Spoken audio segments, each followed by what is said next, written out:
మనమంతా కూడా ఇవాళ సర్వపాపన్న వారసులం కానివ్వండి, చాకలమ్మ వారసులం కానివ్వండి, పండుగ సైన ముద్రాజు వారసులం కానివ్వండి, అలాగే ఇంకా కొండ లక్ష్మణబాబు వారసులం కానివ్వండి, మనం అంతా కూడా ఇలా బీసీ బిడ్డలం అంతా కూడా ఈ యొక్క అగ్రవర్ణ పార్టీలను సీట్లు అడుక్కునే విధంగా ఇలా ఎలక్షన్ ముందు గర్జనలు పెట్టి మనం అడుకుంటా ఉన్నాం.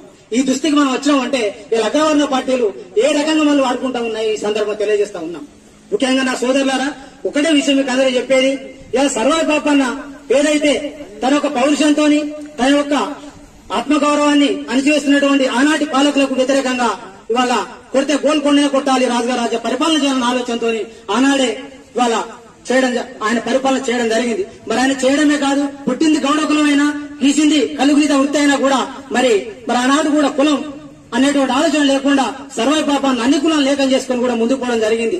మనం ఈ రోజు ఏం చేస్తా ఉన్నామయ్యా అంటే మరి ఆయన ఆదర్శంగా తీసుకుని గ్రామాల్లో విగ్రహాలు పెడుతున్నామే తప్ప ఆయన ఆశయ దిశ మనం పయనించాలని చెప్పి సందర్భంగా తెలియజేస్తా ఉన్నా.